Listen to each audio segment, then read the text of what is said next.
E aí pessoal, beleza? Seguindo a aula que nós demos o pontapé inicial no vídeo passado aí que nós entramos com uma live, seguindo aquela aula sobre fotossíntese, que nós falamos da etapa clara ou fotoquímica da fotossíntese, nós gostaríamos agora de tratar com vocês da etapa escura da fotossíntese.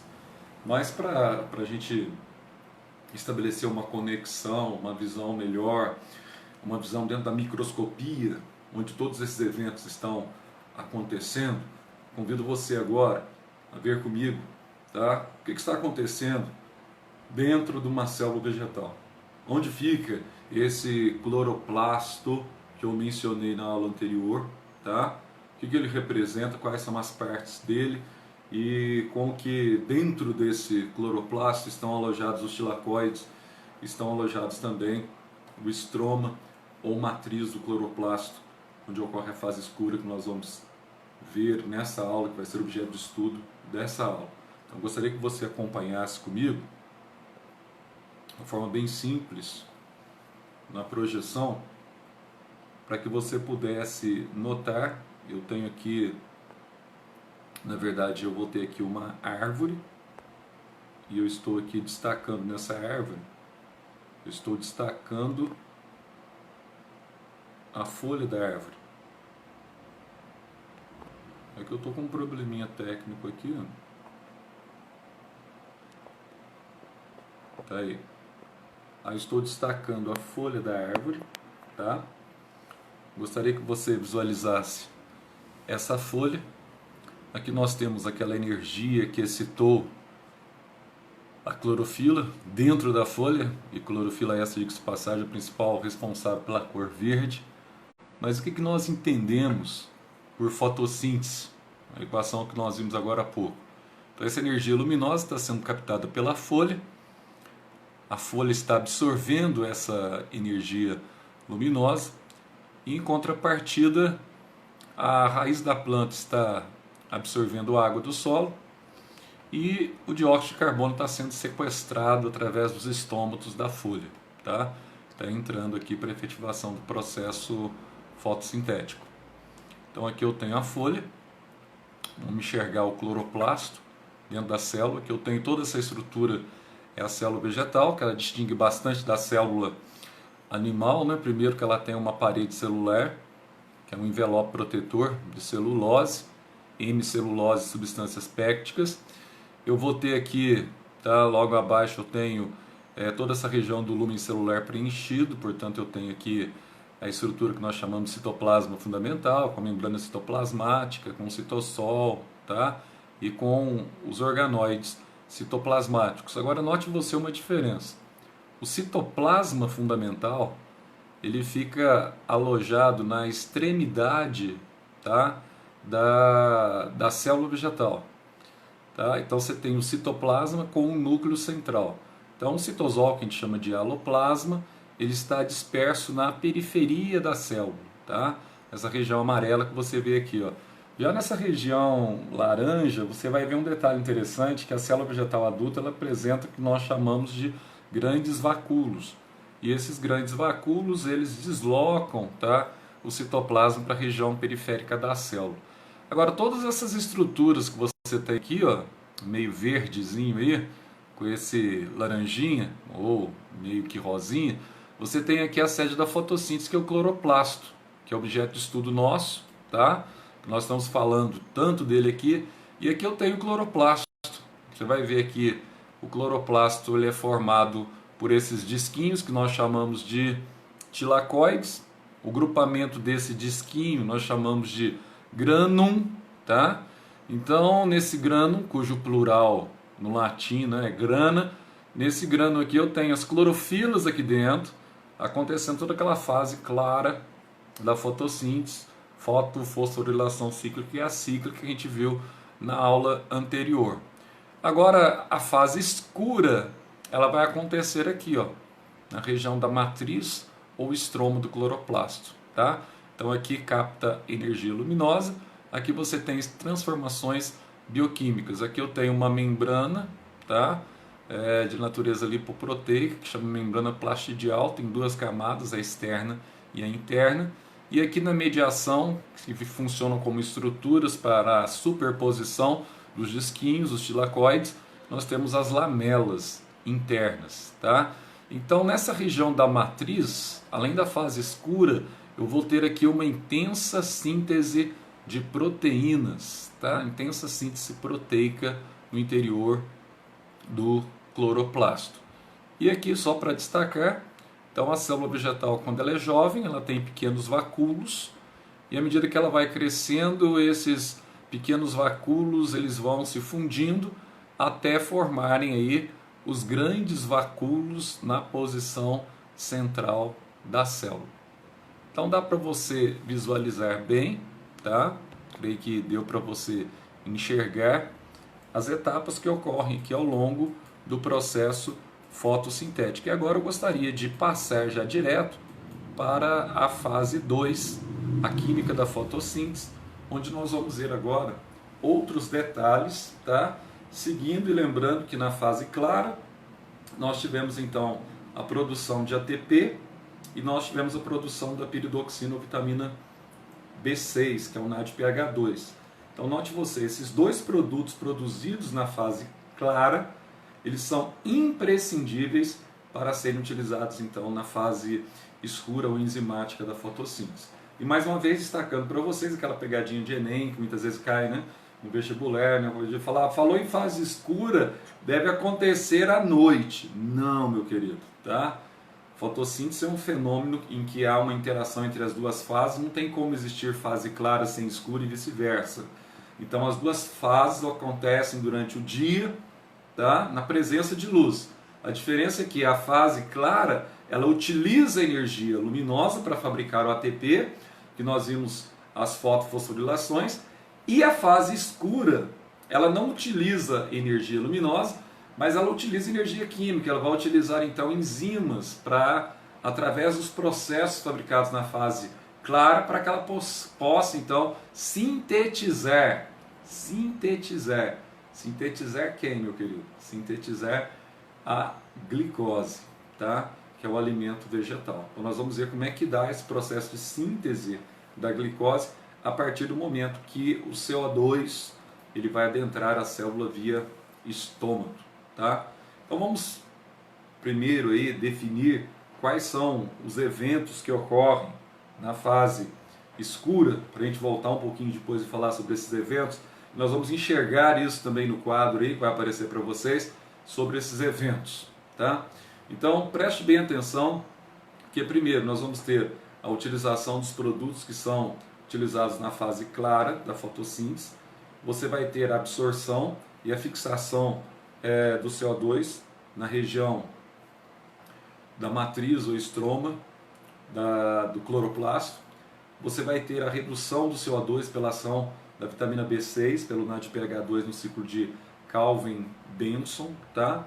E com essa redução do CO2 você tem também o consumo de ATP que foi produzido na fase clara, e finalmente você vai ter a produção e a formação da glicose, ok? Belezinha? Olha, fotossíntese e respiração celular, aquela aulinha que nós mandamos ontem, e hoje nós estamos aqui ao vivo pelo Facebook, né? Watch Facebook Live, sensacional!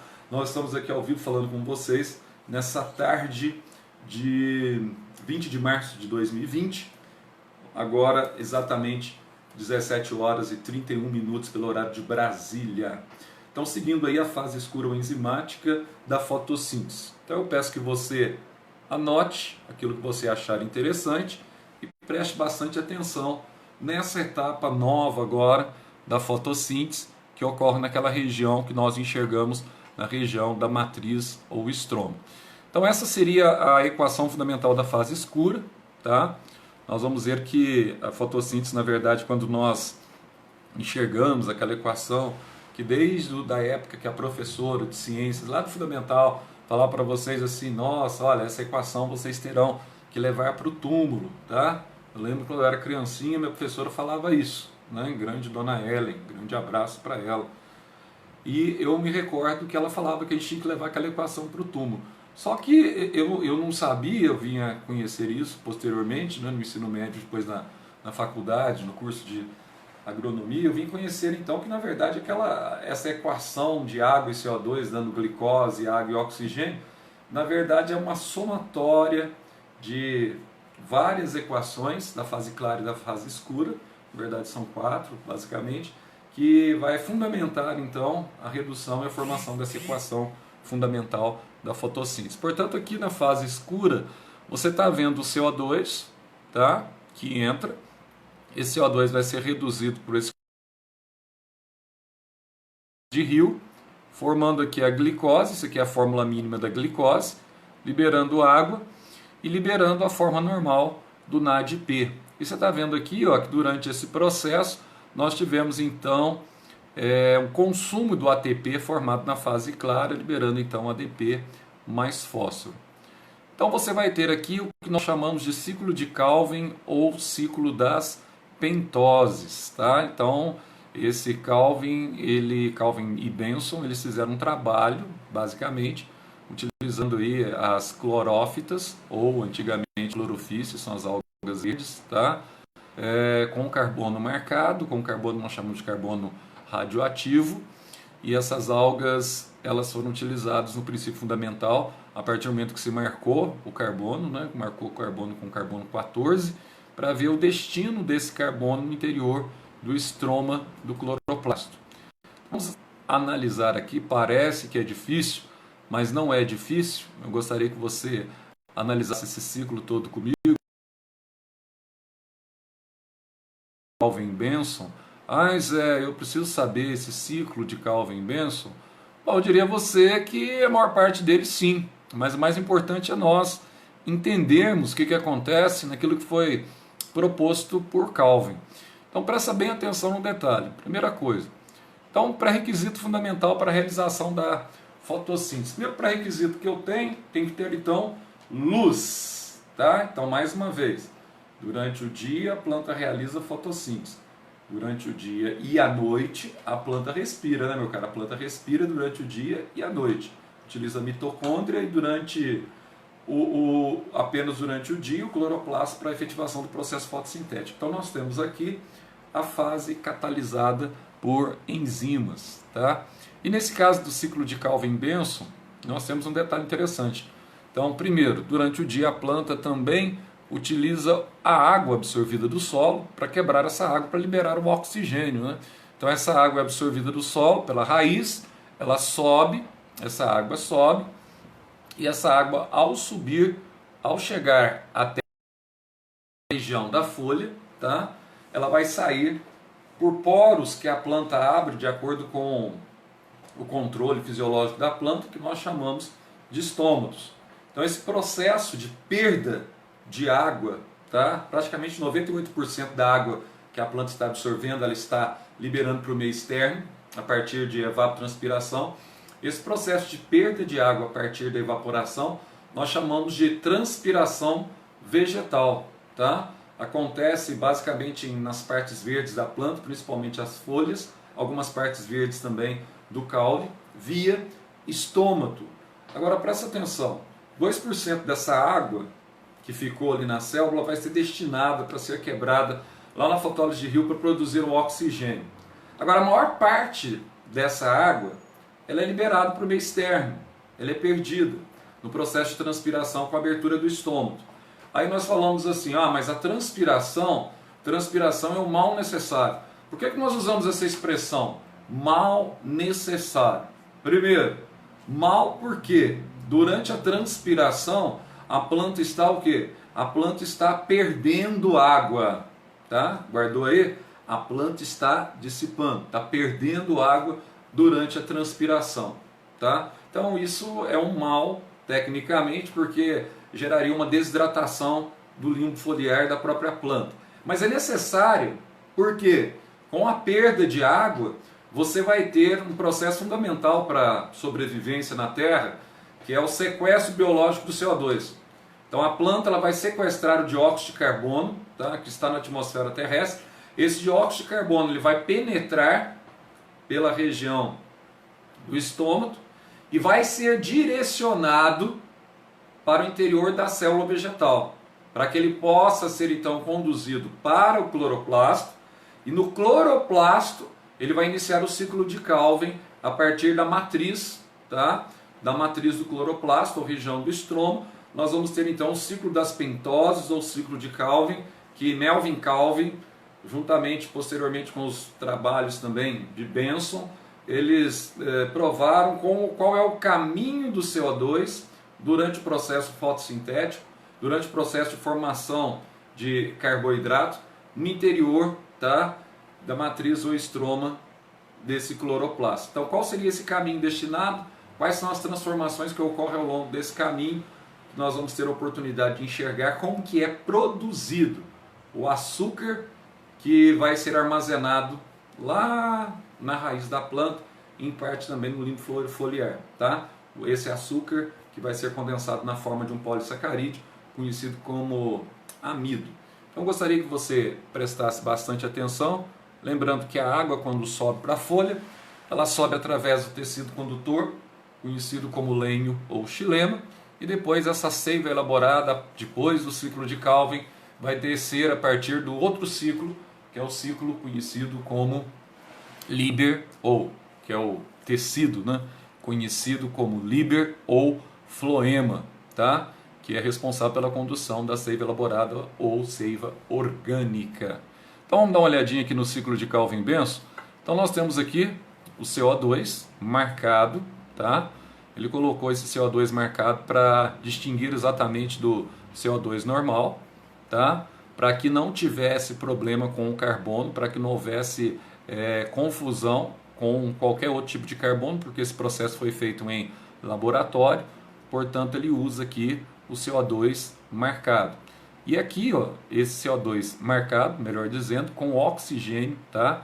14. Então nós vamos ver aqui essa diferença e por que acontece todo esse episódio, tá? Tendo em vista que o oxigênio é 16, né? Então dá uma olhadinha para cá. Inicialmente, esse CO2 ele está entrando aqui na célula, tá?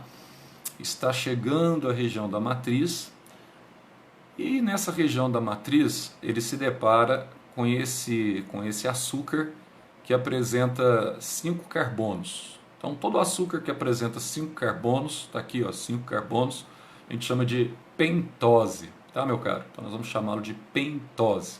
Então o nome dessa pentose, desse açúcar com 5 carbonos, nós vamos chamá-la de ribulose difosfato, que é um composto que já está no interior da matriz, tá, do cloroplasto. O que vai acontecer? Essa ribulose difosfato, ela vai fundir-se a esse CO2. Então aqui eu tenho um carbono, aqui eu tenho um composto com 5 carbonos e 2 fosfatos.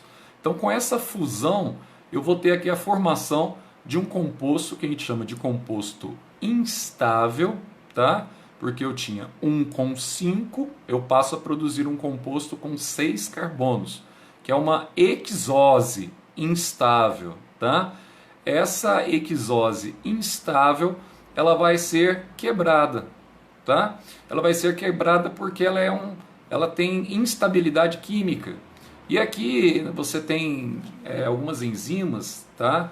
Você tem, por exemplo, a PEP-carboxilase, tá? Que quebra esse composto e vai quebrar esse composto em 2 compostos intermediários, que nós vamos ter aqui um ácido que nós chamamos de ácido fosfoglicérico. Então na verdade nós teríamos que colocar aqui, ó, 2 mols desse ácido, tá? Formando 2 compostos intermediários que apresentam 3 carbonos cada, que é o ácido fosfoglicérico, que nada mais é do que um ácido carboxílico que nós estudamos lá na química orgânica, nos radicais orgânicos, COOH. Então o que vai acontecer? Esse ácido carboxílico, 2 mols desse ácido, tá, vai sofrer a ação do composto energético que foi produzido na fase clara, que é a vitamina B6, a piridoxina ou nicotinamida, adenina dinucleotídeo fosfato reduzido, tá? Aquele que foi produzido ao longo da fotólise de Hill. Então, olha, esse composto, meu caro, preste atenção, esse composto, ele vai desidratar esse ácido carboxílico. Ou seja, basicamente ele vai reduzir esse ácido carboxílico, vai subtrair desse ácido carboxílico uma molécula de água, então ele está desidratando também, tá? E vai formar aqui um aldeído, tá? Que nós conhecemos como triose fosfato ou aldeído fosfoglicérico. Note que não houve descarboxilação, eu continuo com o mesmo número de carbonos, e aqui eu vou ter então 2 mols desse aldeído fosfoglicérico sob a ação do NADPH2. Aí você vai ter aqui um detalhe, presta atenção. Esse aldeído fosfoglicérico ele pode seguir 2 vias metabólicas. Na primeira via metabólica nós chamamos essa via de via cíclica. Guarde bem aí, anote no seu caderno. Depois você vai anotar essa reação para mim no seu caderno. Lembrando vocês que vocês terão que ter essas aulas já como consumadas na sua mente. Eu não vou voltar aqui não, que isso aqui é aula mesmo. Então continua a matéria no caderno, anotando bonitinho, tá? Porque nós vamos depois já chegar com essa matéria dada ao retornarmos aí o dia 31 de março, ou seja lá qual for o dia do nosso retorno, mas nossa matéria vai andar normalmente, nós não vamos perder, tá? Aulas. Vocês estão em casa, vocês têm tempo de assistir os vídeos, têm tempo de acompanhar, tá? As aulas. Então aqui eu tenho então, olha, na fase cíclica, esses 2 aldeídos fosfoglicéricos, 2 PGAL que nós chamamos, esse aqui nós chamamos de PGA, tá? Ácido fosfoglicérico, esse aqui PGAL. Esses 2 PGAL vão formar aqui ó, o que nós chamamos de ribulose, uma nova pentose com um fósforo apenas, tá? Uma nova pentose. Um detalhe que eu esqueci de mencionar aqui com vocês, na fabricação do aldeído a partir do ácido fosfoglicérico, o que está acontecendo aqui, ó? Presta atenção, está acontecendo algo bem simples aqui. Nessa fabricação do aldeído, teve consumo de ATP também, meu querido. Além de você ter utilizado o NADPH2, houve consumo de ATP. Um outro ATP, ele vai ser consumido agora a partir da formação da ribulose monofosfato. Veja que ela é mono, ela tem um único fosfato. Ela vai então subtrair um fósforo desse ATP, tá? Que vai ser consumido nessa reação e vai novamente fabricar ADP. Aqui nesse esquema, desculpe aí, mas a ponta da seta está errada, é de ATP para ADP. Quando você copiar aí, você vai ver aí que tem esse erro aqui, ó, tá? Então você vai inverter a ponta da seta. Agora que eu vi o erro aqui que estou falando, eu vi o erro. Então consome de ATP para ADP, consome.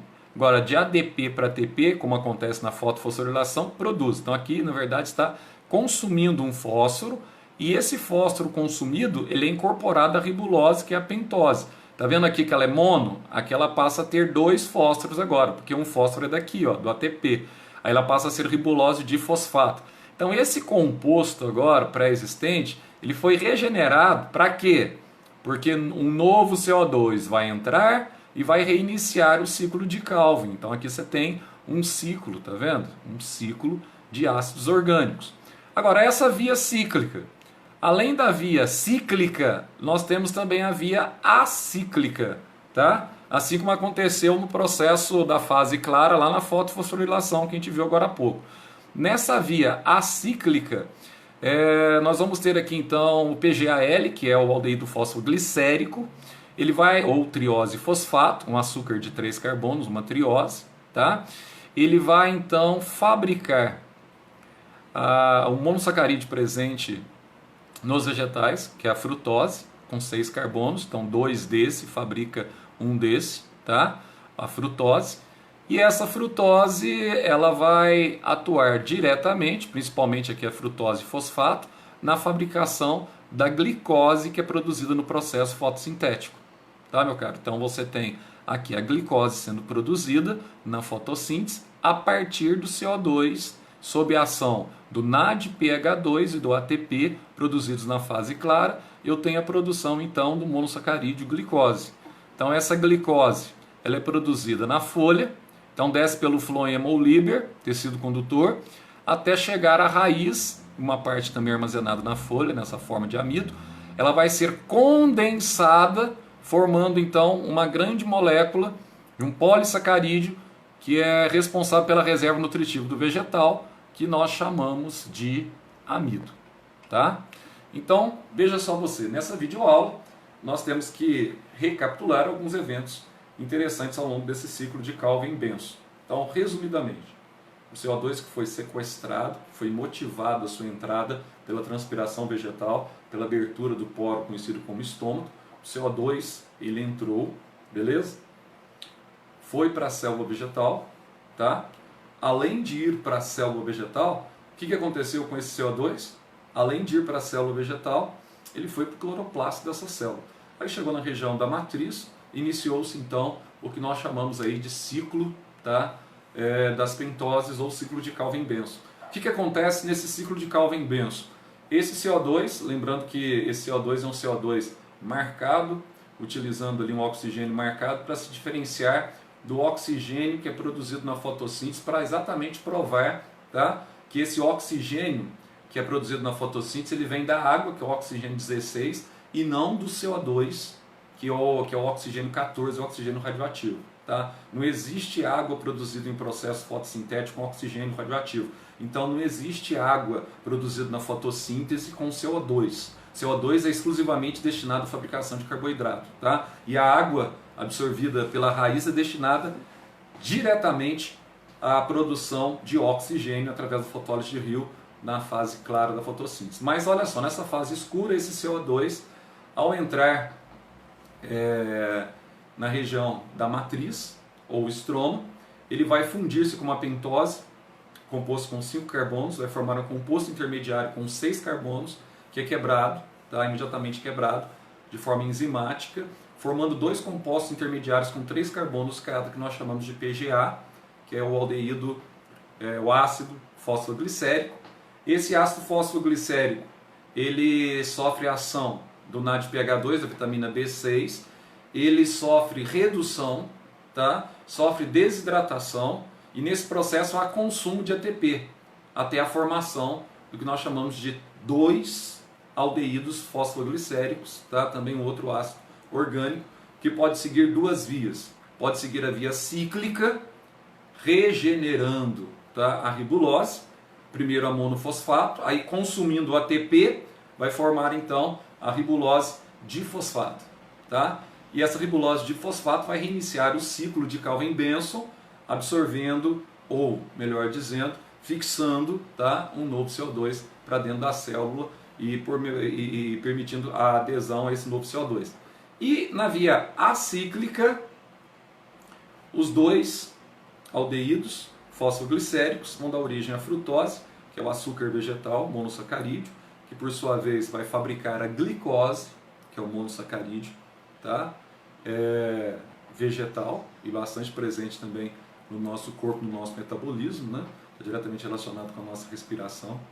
E no caso do vegetal, essa glicose pode ser armazenada tanto na folha quanto na raiz, na forma de uma grande molécula condensada de glicose, que nós chamamos, tá, de amido, que é a principal reserva vegetal.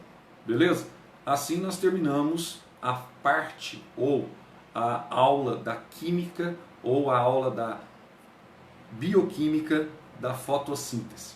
Tá bom? Então essa aula é fundamental, tudo anotadinho no caderno, beleza? Para você que tem inspiração aí para Enem, né? Para você que tem está com desejo de passar, né, em vários vestibulares aí no final do ano, e para você que é aluno do primeiro ano, que é aluno do segundo ano, que é aluno até do nono ano, né, que a gente dá essa aula também de uma forma mais simples, mas que é aluno lá do fundamental, a gente faz um resumo para o aluno do nono ano, a gente não entra em tantas características assim, mas para todos vocês é uma aula que está aí na grade curricular de vocês, que eu estou seguindo com vocês, e quando nós voltarmos, essa aula será considerada como aula dada. Grande abraço, tudo de bom, e logo mais nós voltaremos com uma nova live, um novo no Facebook Watch, tá? Para você estar assistindo direto aí com o seu professor. Grande abraço, tchau, tchau.